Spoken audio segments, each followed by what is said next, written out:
மானம் இருக்காடா, உங்களுக்கு ரோசா இருக்காடா, சூடு சொல்ற இருக்காடா, இவ்வளவு காரி துப்புறேன். எவனுக்காவது சூடு சொல்றேன் தான் வந்து சொல்றா பாப்பா பதில.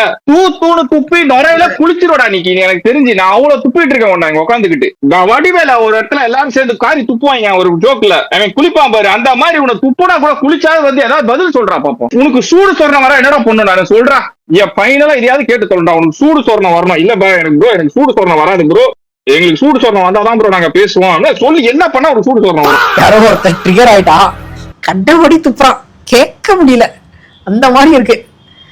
எட்டியே கூட மட்டும் சேர்ந்து அவங்க ரசிகர்களே போட்டு பொழப்பாங்கன்னு நினைக்கிறேன். அந்த மாதிரிதான் ஓடிக்கிட்டு இருக்கு. என்ன நடக்குமோ தெரியல. இன்னும் நியூஸ் வேற எதுவும் வரல. தனிச்சு நிக்கிறதா ஒரு சைடு போட்டுக்கிட்டு இருக்காங்க. பவன் கல்யாண் தூது போனாரு அப்படின்லாம் பேசிக்கிட்டு இருந்தாங்க.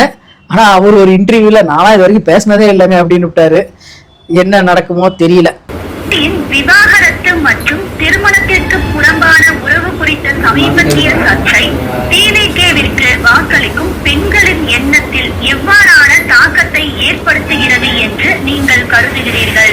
மிகப்பெரிய எதிர்மறை தாக்கம் என்றால் 1ஐ அழுத்தவும், மிதமான எதிர்மறை தாக்கம் என்றால் 2ஐ அழுத்தவும், தாக்கம் இல்லை தனிப்பட்ட விஷயம் என்றால் 3ஐ அழுத்தவும், நேர்மறை தாக்கம் என்றால் 4ஐ அழுத்தவும். இவங்க இத்தனை நாளா இப்படிதான் சர்வே பண்ணிட்டு இருக்காங்க. ஒரு போன் பண்ணி உங்களுக்கு தாவேகா மேல் இஷ்டம் இருந்தால் 1ஐ அமுத்தவும், தாவேகா மேல் வெறுப்பு இருந்தால் 2ஐ அமுத்தவும், தாவேகாவை போட்டு பொழக்க வேண்டும் என்றால் 3ஐ அமுத்தவும். அந்த மாதிரிதான் கேட்டுக்கிட்டு இருக்காது. இதை வச்சுதான் இவங்க வந்து இன்டர்னல் சர்வேன்னு சொல்லி ஏமாத்திக்கிட்டு இருக்காங்க. இதை விட பரவாயில்லங்க. இந்த ஐபிடிஎஸ் சொல்லி ஒரு பாஸ்ட் லோயலா ஸ்டூடெண்ட்ஸ் அப்படின்னு சொல்லி ஒரு குரூப், அவங்க வந்து 24ல அண்ணாமலை கண்டிப்பாக வின் பண்ணுவார், அவர் வந்து பயங்கரமான பெர்சன்டேஜ்ல ஜெயிக்க போறார் அப்படின்லாம் சொல்லிட்டு இருந்தாங்க. கடைசியில வந்து 40 புட்டுக்குச்சு. இப்படி இருக்கும்போது அவங்க இன்னொரு சர்வே பண்ணியிருக்காங்க. தாவேகா வந்து டிஎம்கேக்கு ஈக்குவலா இருக்கு. நிறைய தொகுதிகள்ல வந்து ஏடிஎம்கே டெபாசிட்டே இருக்காது. 80 தொகுதிகள்ல டெபாசிட்டே இருக்காது. என்னடா சொல்றீங்க நீங்க? அது இவ்வளவு பெரிய கட்சி, நீங்க அவங்க ஜெயிக்கலனாலும் பரவாயில்ல, ஆனா டெபாசிட் இருக்காதுன்றீங்களே அப்படின்றது நமக்கு வந்து வாய் நீ என்ன வேணாலும் பேசுவல்ல அப்படின்ற மாதிரி தான் இருந்தது. அதுக்கப்புறம் தான் நியூஸ் வந்தது, நிறைய போயிருக்கு, அதுல இருந்து வந்த சர்வே தான் அது, அவங்க கரெக்டா எடுத்த சர்வே எல்லாம் கிடையாது அப்படின்னு. As a Loyola past student எனக்கு என்ன சொல்றதுன்னு தெரியல. இவங்க வந்து லோயலா மணின்னு சொல்லி ஒருத்தர் சுத்திக்கிட்டு இருக்காரு. இப்ப லோயலா பாஸ்ட் ஸ்டூடெண்ட்ஸ் சொல்லி இவங்க வந்து ஒரு சர்வேவை எடுத்து விடுறாங்க. அது வந்து ஒரு கான்ட்ரவர்சி ஆகுது. மொத்தத்துல லோயலா பேருக்கு எடுத்துருவாங்க போல. அந்த காலேஜ் எப்படிப்பட்ட காலேஜ், அங்க போயிட்டு படிச்சுட்டு வெளியே வந்தவங்களாம் எங்கெங்க இருக்காங்க. இவங்க என்னடான்னா இவங்களோட சுய லாபத்துக்காக லோயலா மணி, ஐபிடிஎஸ் இந்த மாதிரி வச்சு செஞ்சுக்கிட்டு இருக்காங்க. லோயலாக்கு கெட்ட பேர் வராம இருந்தா சரி. இந்த சிலிண்டர் பிரச்சனை வந்துச்சுல்ல, சிலிண்டர் பெட்ரோல் டீசல் எல்லாத்துக்குமே பிரச்சனையா இருக்கு அப்படின்னு சொல்லி ஒரு நியூஸ் வந்தப்போ, இது வந்து எப்படி முட்டு கொடுக்கறதுன்னு தெரியாம பிஜேபி சைட்ல இருந்து ஒரு வீடியோ ரிலீஸ் பண்ணிருக்காங்க. அதை பார்த்துட்டு யாரும் சிரிக்கக்கூடாது, சீரியஸா பார்க்கணும். மோடி எதுக்காக பெட்ரோல் டீசல் விலையை ஏத்திக்கிட்டே இருக்காருன்னு எல்லாரும் கேள்வி கேட்டாங்க. ஆனா அந்த கேள்விக்கு பின்னாடிதான் மோடியோட மாஸ்டர் பிளானே இருந்துச்சு. பெட்ரோல் டீசல் விலையேற்றத்தால மக்கள் பைக் கார் ஓட்டுறதை விட்டு நடக்க ஆரம்பிச்சாங்க. நடக்கிறதால மக்களோட உடம்பு ஆரோக்கியமாச்சு, டாக்டர் செலவு ரொம்பவே மிச்சமாச்சு. அந்த காசை வச்சு இந்திய மக்கள் சைக்கிள் வாங்கி ஓட்ட ஆரம்பிச்சாங்க. அதனால இந்தியா மாசு நீங்கி இயற்கை அழகு குஞ்சுற நாடா மாறுச்சு. மறுபக்கம் பேஷண்ட் யாரும் வராததால டாக்டர் தொழில் வீணா போன ஒரு தொழிலா பார்க்கப்பட்டுச்சு. எதுக்கும் உதவாத மருத்துவத்தை நம்ம பசங்க படிச்சு நாசமா போக கூடாதுன்னு தான் மோடிஜி நீட் தேர்வு கொண்டு வந்தாரு. What a man. மறுபக்கம் பெட்ரோல் டீசல் இல்லாம கார் பைக்கா யாரும் வாங்காம இருந்தாங்க. அதனால வெளிநாட்டு வாகன நிறுவனங்கள் எல்லாம் இந்தியாவை விட்டு வெளியேறுச்சு. இந்திய நாடு இந்தியர்கள் மட்டுமே வாழுற நாடா மாறுச்சு. இந்தியாவை முன்னோடியா வச்சு பல நாடுகள் பெட்ரோல் விலையை ஏத்துறதுக்காக பேச்சுவார்த்தை நடத்திட்டு இருக்காங்க. ஜெய் ஹிந்த்.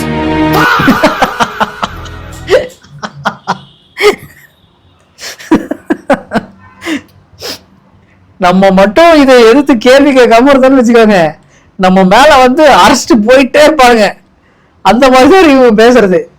என்னமா வீடியோ போட்டிருக்காங்க பாத்தீங்களா? வந்து இது எல்லாமே ஒரு பிளான். இது பிளான் வந்து நம்மள எல்லாத்தையுமே ஆரோக்கியமாக்குறதுக்கு தான் இந்த பிளான். டேய் என்னையா காதுல பூ சுத்தலாம், நீங்க என்னையா காலிஃபிளவர் வைக்கிறீங்க அப்படின்ற மாதிரி தான் இருக்கு. என்ன நினைச்சுக்கிட்டு இதெல்லாம் பண்றாங்கன்னு தெரியல. அது நம்ம வந்து ஏன் எதுக்கு அப்படின்னு கேள்வி கேட்டாவே நமக்கு வந்து பாதி அறிவு முன்னேறும் அப்படின்னு சொல்லி நிறைய பேர் சொல்லியிருக்காங்க. அந்த ஒரு பிரச்சனை நிறைய பேருக்கு இருக்கு. அந்த மாதிரி இருக்கிறவங்க தான் எல்லா இடத்துலயும் இந்த மாதிரி கேள்வி கேட்கறாங்க. அது வந்து ரொம்பவே நல்ல விஷயம். நீங்களும் எல்லா இடத்துலயுமே எதனால நான் அதை பண்ணணும், எதுக்காக பண்ணணும் அப்படின்னு சொல்லி கேள்வி கேளுங்க. சும்மா பண்ண சொல்றாங்க அப்படின்றதுக்காக உட்காந்து பண்ணாதீங்க. உங்கள்கிட்ட யாராவது ஒரு விஷயத்த தப்பு அப்படின்னு சொல்றாங்கன்னா இல்ல சரி அப்படின்னு சொல்றாங்கன்னா எதனால அது சரி எதனால அது தப்பு அப்படின்னு கொஞ்சமாவது யோசிங்க. அவங்க சொல்றதை அப்படியே நம்பாதீங்க. நீங்க வந்து பாக்குற எல்லா வீடியோவுமே உண்மை கிடையாது. அந்த ஃபேக் வீடியோஸையும் ஒரிஜினல் வீடியோவையும் நீங்க வந்து கன்ஃபியூஸ் பண்ணிக்காதீங்க. ஒரு விஷயத்தையும் நீங்க யூடியூப்ல பாக்குறீங்கன்னா அப்படியே நம்பாதீங்க. ரிசர்ச் பண்ணுங்க, கூகுள்ல டைப் பண்ணி சர்ச் பண்ணுங்க. வந்து இப்பதான் ஏஐ வந்துருச்சு, நீங்க அடிச்சீங்கன்னா வரப்போகுது எல்லாமே அதுக்கு ரிலேட்டடான டீடைல்ஸ். கொஞ்சமாவது படிங்க, அதுக்கு ரிலேட்டடா ஒரு 4-5 ஆர்டிகல் படிங்க. உங்களுக்கு தெரிஞ்சவங்க யாராவது அந்த ஃபீல்ட்ல இருக்காங்கன்னா அதை பத்தி கேட்டு தெரிஞ்சுக்கிட்டு அதுக்கப்புறம் எதா இருந்தாலும் பண்ணுங்க. கண்மூடித்தனமாக யூடியூபை பார்த்து இதுதான் உண்மை அப்படின்னு சொல்லி நம்பவே நம்பாதீங்க. ஒரு யூடியூபர்ஸ்க்கும் ஒரு அஜெண்டா இருக்கு. ஒரு யூடியூபரும் ஒரு விஷயத்துக்காக தான் பண்ணிட்டு இருக்காங்க. ஆரம்பத்துல வந்து நான் எல்லாருக்கும் நாலேஜ் ஷேர் பண்றேன் அப்படின்னு சொல்லி தான் வராங்க. ஆனா நாளடைவுல அவங்களுக்கு வந்து வேற ஒரு அஜெண்டா ஆயிடுது. இது வந்து நான் பேசிக்கா சொல்றேன்.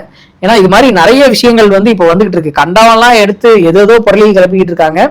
அதனால கொஞ்சம் நிதானமா ரிசர்ச் பண்ணி அதுக்கப்புறமா அதை வந்து நம்புங்க. எடுத்த உடனே கண்மூடித்தனமாக யூடியூப் வீடியோவை நம்பாதீங்க. ரிசல்ட் நைட்டு 12 மணில இருந்து உட்கார்ந்துருப்போம், முழிச்சுக்கிட்டே உட்காந்துருப்போம்னு நினைக்கிற. காலைல என்ன ஆகுமோ? ஆமா ரிசல்ட் தான் கிட்டத்தட்ட எட்வின் மதியம் நமக்கு ஒரு 12-1 மணிக்கு மதியத்துக்குள்ள தெரிஞ்சிரும்ல ட்ரெண்ட். ஆமா யாருக்கு போட்டின்றது காலையில தெரிஞ்சிடும் 11 மணிக்கு. இல்ல எக்ஸாக்ட் ரிசல்ட் ஒரு 12-1 மணிக்கு தெரிஞ்சிருமா?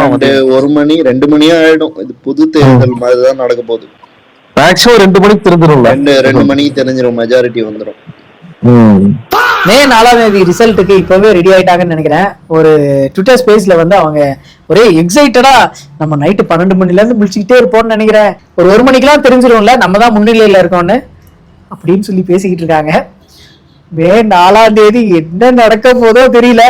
எனக்கு என்ன பயனா, இவங்க வந்து இதெல்லாம் பேசுறாங்கல்ல, சப்போஸ் விஜய் அவர்கள் வந்து மெஜாரிட்டி வாங்காம ஒரு வந்து சரியான இடங்களை பெறாம விட்டுட்டா இவங்களை மத்தவங்க எல்லாம் சேர்ந்து போட்டு அடிக்கிற அடியில இவங்க என்ன ஆவாங்க அப்படின்ற ஒரு பயம் இருக்கு எனக்கு. ஏன்னா இவங்க எல்லாம் ரொம்ப சென்சிட்டிவா இருப்பாங்கன்னு நினைக்கிறேன்.